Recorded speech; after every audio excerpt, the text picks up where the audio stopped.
Good evening, good morrow, and good morning, all my magnificently beautiful motherfuckers out there. I hope you are doing well.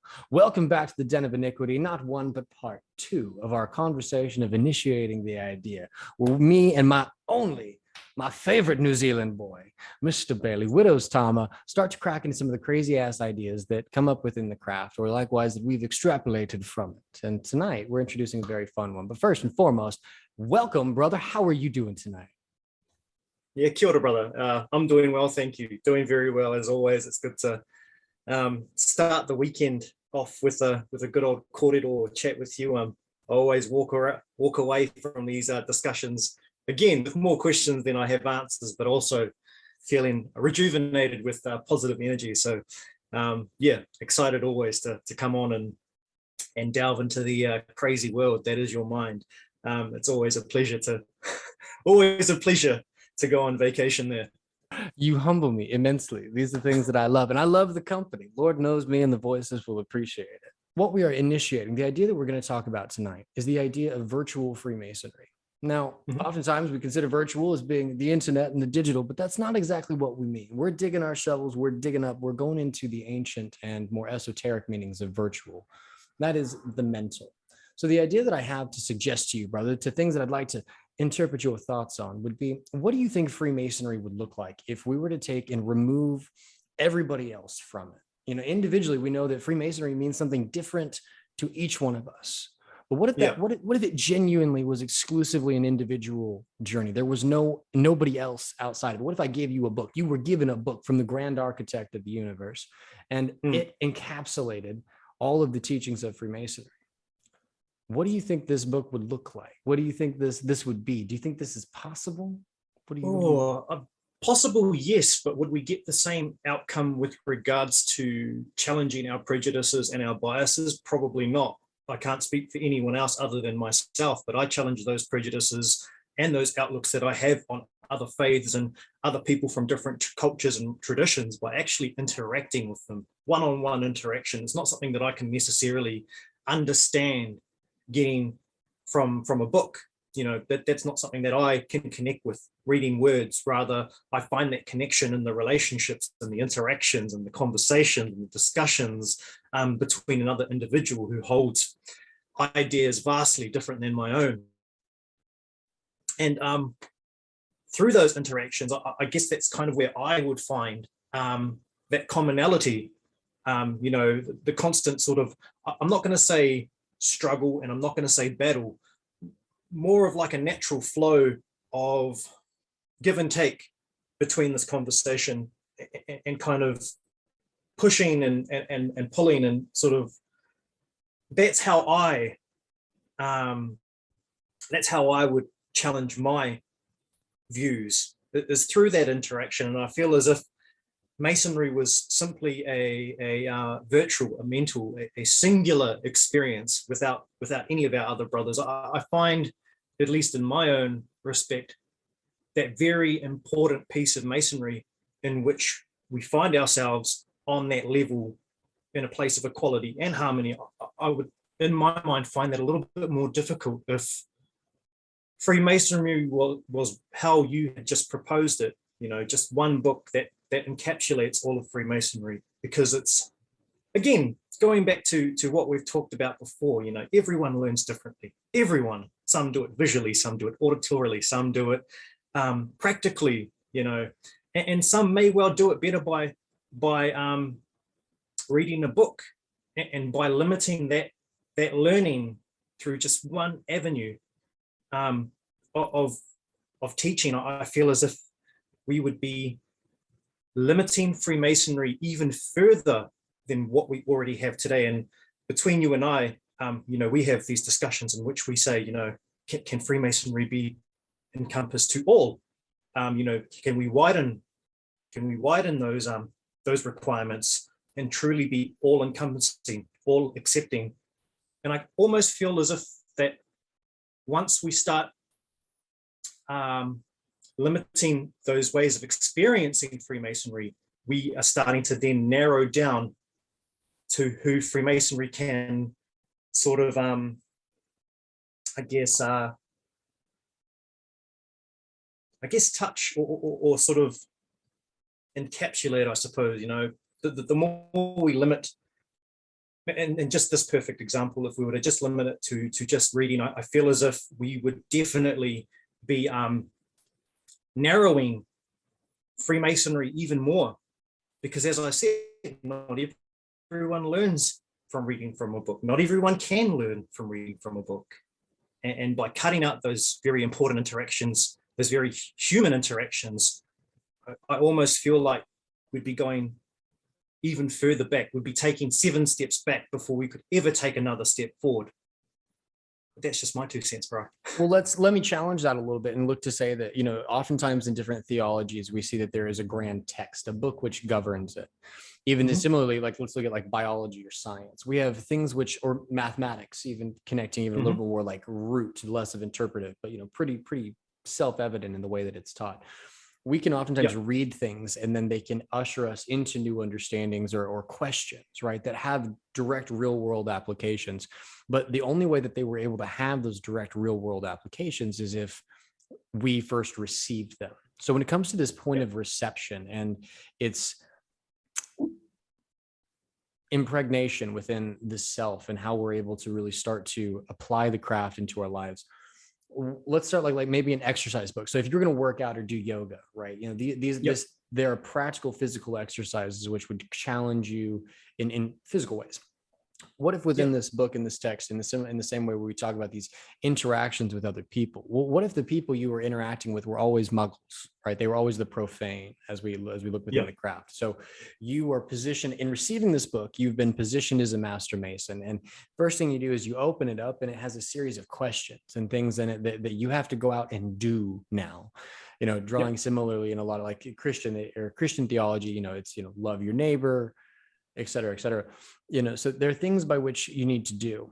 So where do you think the line gets drawn on personal understanding of something and the external demonstration of that thing? Oh, that's actually a really good one. And in all honesty, from the top of my head, I wouldn't be able to draw that distinction. At least nothing that pops out to mind anyway. I totally get what you're saying, and that has me stumped. But I mean, if we could just backtrack a little bit and make, go back to, being provided said book and understanding what's in that book. Again, I feel the problem with that is that you could have 10 people that read the same book, and no doubt their interpretations will all be different. Every single person will have their own interpretation, and it might be minute, and it could be something completely different than what was intended. And I feel without having that interaction and conversing with like-minded people to kind of challenge your own interpretation, but also theirs as well, I feel like there is no understanding. I mean, if there's no one to challenge you, then what you perceive in that book is what it is. That is gospel, because there's no one else to challenge that perception. Okay. And so I mean, we see it every time with even with holy texts, the reading of holy texts. Again, you could have 10 people read any holy text, and no doubt, okay, every single person. There is no question to that. But here's where I think that gets where like, I think that the reason we have the confliction occurs because it becomes externalized.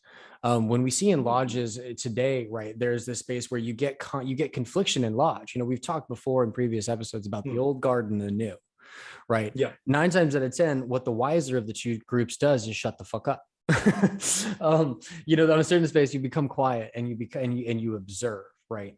So there's this interesting mark for me when we look at when something is virtualized, when something exists in our mental, the ability that we have to check that. And where I would reference back to is Euclid's 47th problem, or the Pythagorean theorem as it's extrapolated. There's a symbol that we see in the craft. Yep.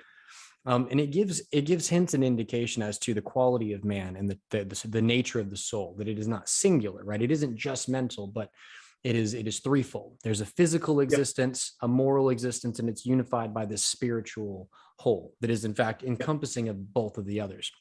So when we look within, because you're talking about, there'd be no one to check you. And I would challenge that to a degree to say that within you represent a lodge of masters. There are three parts of you which are regularly speaking. You've got your heart, your gut, and your mind. I think even Native American or traditional Native teaching gives you, you've got three minds, right? You got three things that are moving you. So how would you say that we start? What would you do to begin to draw the separations between when your heart is feeling something, when your body's feeling something, or when your mind is feeling something, to start moving some of these different internal dialogues to ingest the experiences that we've had or the things that we've read differently?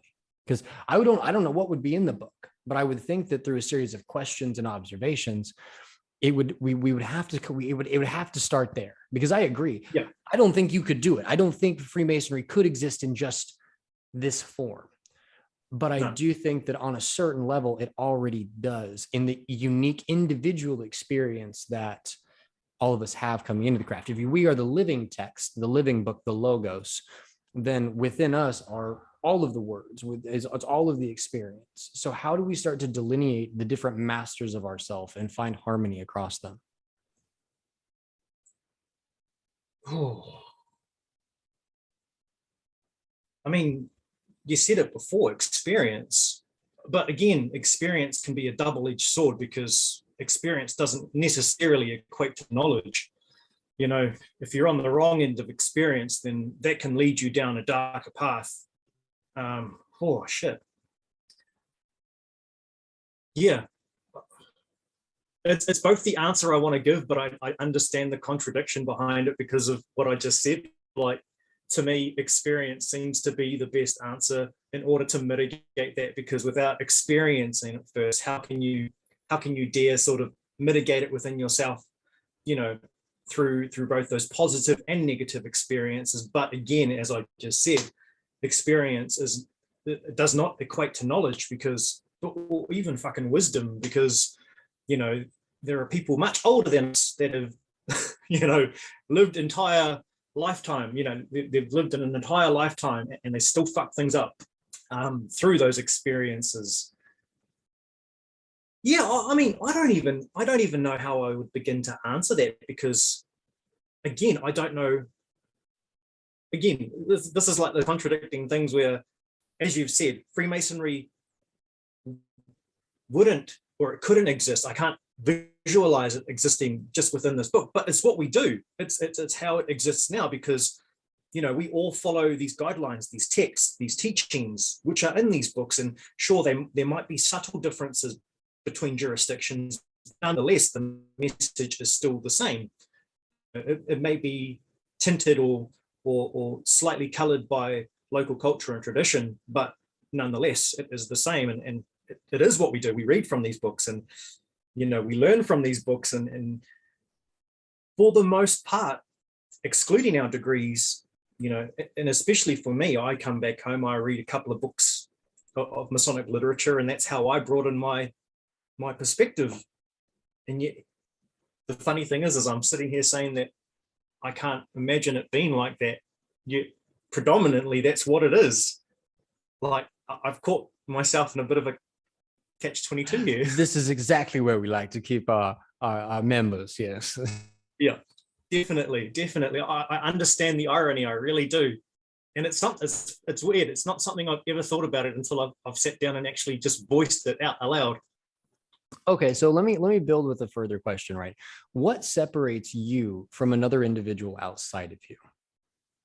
Oh, experience. That's 100% it. Experience. And that experience could be upbringing. It could be the people that you establish connections with. It can be the actions you take. It can be the outlook that you have on the world based on those interactions and those perceptions and sort of self-reflection, and kind of finding out what is important to you and your priorities in life, whether it be family or whether it be, self-elevation or whatever it is. Okay, so when we take this, we look at experience like you've described. we take a child who eventually matures into an adult, and then an adult who eventually matures into age. These three transitions, they've almost been universally encapsulated in the craft, right? We can say, you know nothing, you know something, you know that you know nothing. In these three degrees, even we could take the fisherman, right? At one point in time, the father takes his son to the boat and to the shore, and progressively the son becomes the father through life, through the passage of time. Yep. And the experience that separates them inevitably unifies them, but only at the end.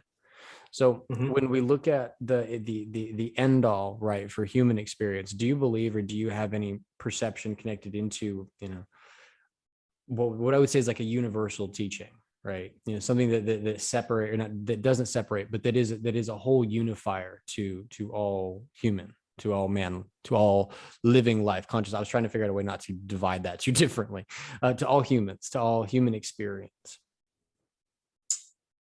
Ooh.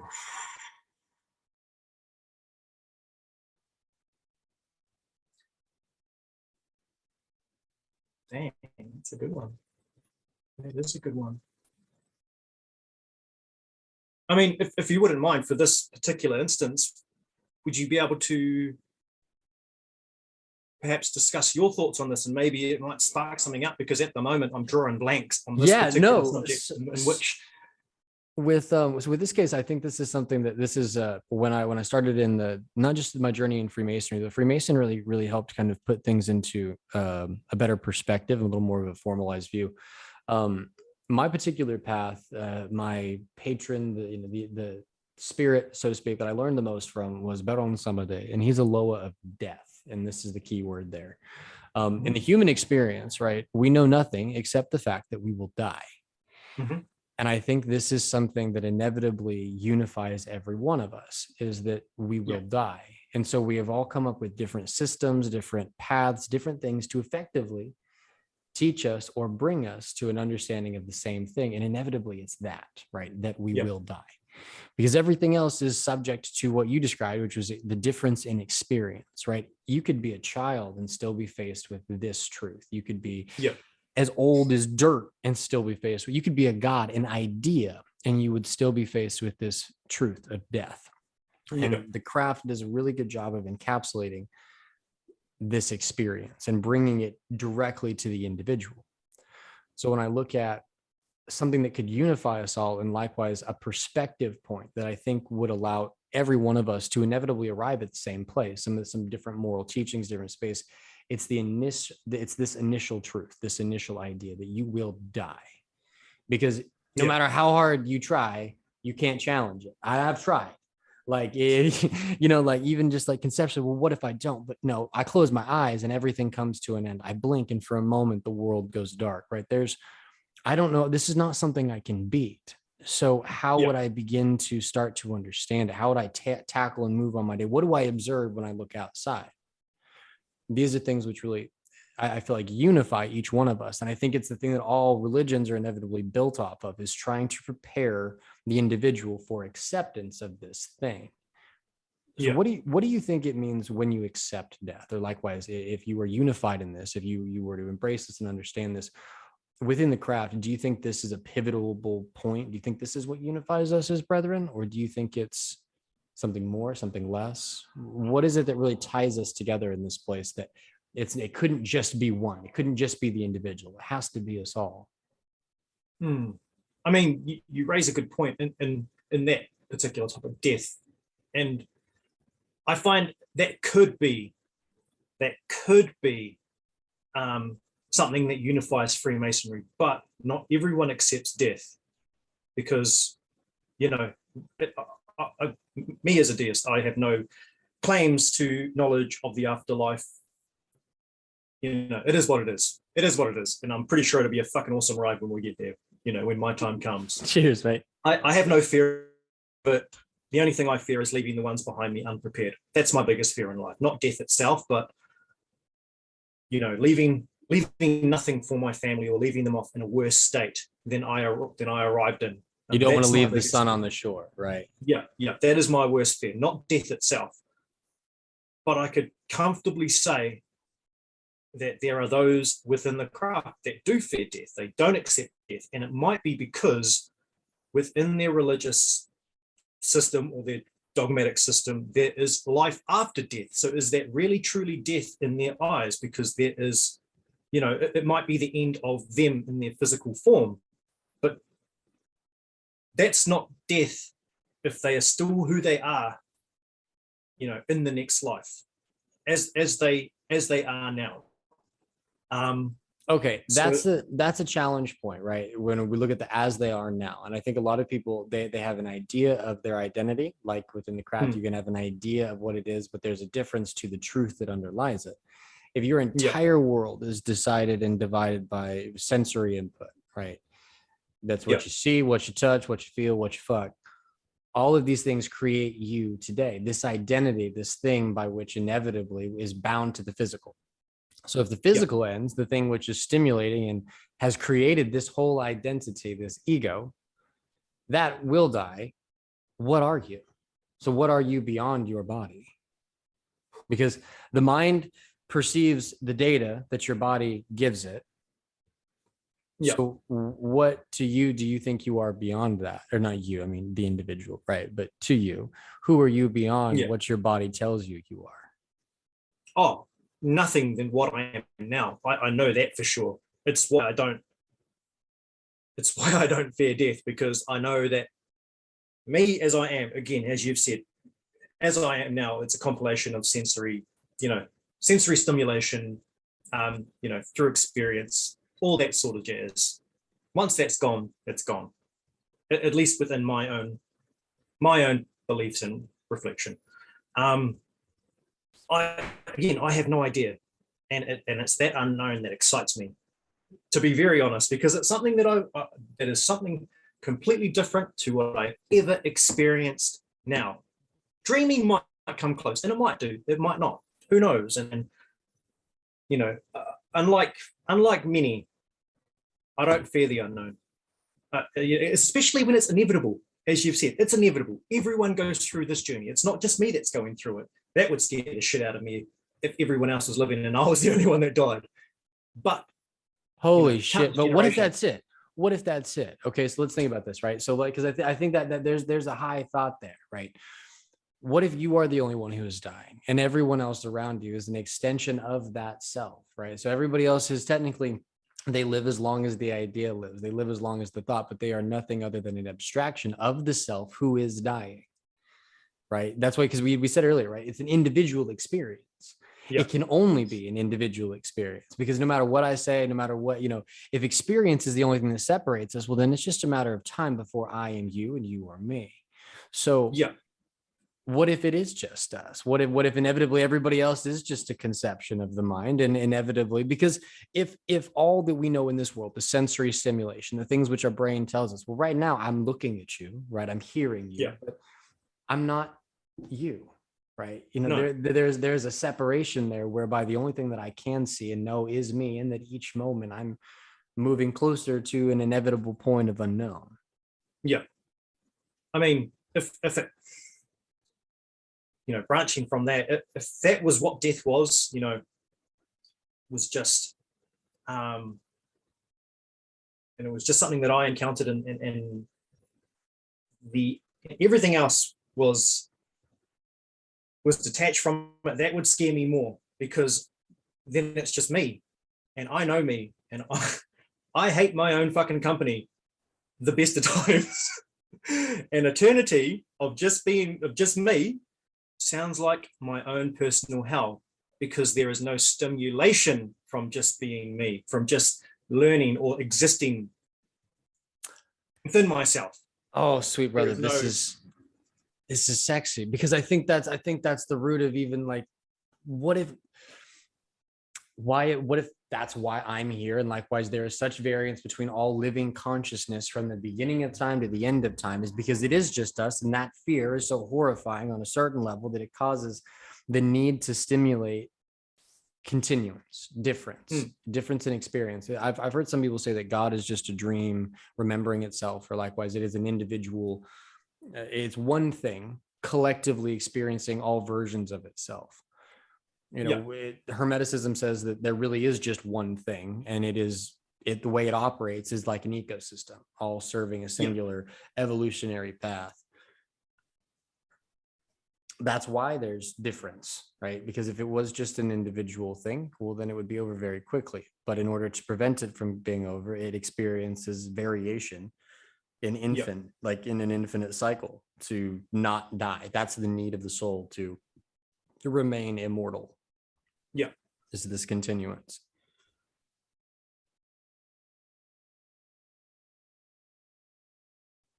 That spiraled real quick, didn't it? Yeah, it fucking did. Christ, I'm sitting here like sweating.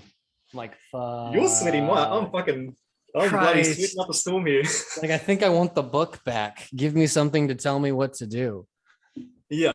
Well, that's it. I mean, I think that's, again, we're going a little bit off topic, but I think that's the beauty of the world and of Freemasonry, is that there is that difference. And that's one of the conflicts that I have had my entire life. There's people combating that difference, and it's like, man, like, you're missing out on so much. And I guess that's what attracted me to Freemasonry. It's kind of what settled my soul, and really, because, you know, I had a lot of conflict before, you know, a couple of years before Freemasonry, and to see the differences unify, and it's not even us throwing that difference out the window. It's again challenging ourselves to put our pride and our prejudice aside and understand that difference. And I think understanding is the key word there, because without understanding, you can't have love. That's it. I think the differences is the most beautiful thing in life. I mean, fuck me, how boring would life be if everyone was just like you or me, you know, just across the board? It'd be fucking insane. I mean, that sounds like my worst fucking nightmare. Dude, no. So I think inevitably that's one of those, like, to connect back to our original topic of the idea of virtual Freemasonry, right? Something that exists entirely in the virtual scape of our mind or these sensory experiences, and not in engagement with the outside world. I think inevitably it's impossible unless the whole of the outside world, the whole of these differences, these variations of the self, is a part of that story. It's a part of what's in that book, right? A lot of spaces you'll see the text described as a living text. You know, the Emerald Tablets uses this language, the Tablets of Tiamat, the Living Translation, blah, blah, blah. All of them say this thing is alive. But it's not alive because it physically changes, nor is it organic. It's alive because it's received by a variance of perspectives that gives it this evolving concept. So within the craft, right, we've defined effectively that nothing is defined outside of the body of people who have sought to build it, right, to create it. And that you need that difference. You need that assembly of a sundry of materials in order to create something that has any power, any potence in this world. So what would you say? Because as we're kind of coming to this point now where we're trying to reconcile with the idea of either everything being some virtual extension of the self, or likewise the need for the engagement with these different parts of the self. What would you say has been the hardest part with dealing with these differences that you encounter, either in the craft or outside of it, in order to get to a better sense of understanding? Because I see difference all the time, and oftentimes it like makes me fucking angry. Like, you get on TikTok, you get on social media, you get in this space of your head, even with like the dissociative identity disorder. A lot of times I don't like myself. I see a difference in me, and it makes me angry because it's not who, you know, I see it. How do you reconcile that? How do you deal with that difference to get to a state of peace and harmony? It's one of those battles, I guess, that honestly takes a lifetime. It really does. And to anyone that says otherwise is a fucking liar, because especially since we joined the craft at adulthood, when we have been already systematically programmed with these thoughts and these notions. And once you get to that age, you know, it really does bring that saying, you can't teach an old book, you know, an old dog new tricks, or it's harder to teach an old dog new tricks. And I think that very much applies to to when we join the craft. And I guess in retrospect, if a child was to join the craft, and let's just make this a totally hypothetical thing, they have not been bred to have these very narrow-minded thoughts. Change to them is exciting. Change to them is beautiful. They love it. They love the experience. And it's not until we as adults, program these prejudices and these very ugly fucking systems into them that it becomes hard for them to change as they grow up. But if they were to join the craft as a kid, it's almost like a blank slate. Almost, there is that willingness to change, because that's just what kids are, man. They are just a sponge of knowledge and love and experience, and very malleable, but not in a bad way, because you don't have those ugly ideas which make it hard to mold. Whereas as adults, we do. It's harder for us. And coming back to adults or men as Freemasonry, as Masons, trying to mitigate that change and kind of understand those differences, it is a very hard journey. It's a very long one as well. And I don't think it is possible if we are going back to Masonry within a book. Sure, you might get an understanding, but it wouldn't do the experience any justice. And again, I can only ever talk on my behalf. And yeah, the little disclaimer goes to show that the conversation thus had does not reflect the views of any individual lodge, Grand Lodge, district, or jurisdiction. But other than that, it's just an eternal conversation. Throw that in there so nobody yells at us. So I think that's a really powerful segue. So if we look at the analogy of Freemasonry being presented in a story is harder to put down the further you make it into it. And likewise, the minute you have to put that book down, if that is everything you have defined, well, then when you put it down, everything's over. But if, like a child, right, you are seeking to turn the next page, to look for the next chapter, to write or fill in within the blanks, that kind of a thing, then you're left with this very evolving experience. You're left with something that's like, it's open. You can make it whatever it needs to be. But if like an old dog, right, you've read enough of it and you see that the end is coming near, because you can, right? You can see that every time you're reading a book, right, you get to the end and you're like, shit, there's this many pages left. You either slow down or you start rereading. And this can be very dangerous. So I think the need to have, if I could just butt in there, sorry. And it's just a thought that popped in as you were saying it. That's what differentiates adults from kids. Kids will make the story up from there. They will continue that story. Whereas adults will, again, stop there and maybe reread it. And that's it. But children, they continue that story. They make that story up. They, based off what they've read, they create another world based off that story. An entire breathing, living, evolving world with these beautiful concepts, obviously keeping within the confines of the information that they've read. And even in some cases, stem from it. But I think that's where we fall short, is that, again, when adults see the end, we know it's the end, we stop. And we'll reread it and possibly repeat those mistakes. Whereas, kids they're like, fucking let's go, new game. New game. I know the rules of this game. Let's make our own game. Fuck yes, brother. That is the sexy answer. That comes full circle for me, right? Okay, so as we're coming into our last minute and a half of our podcast, brother, how are you going to send off our viewers?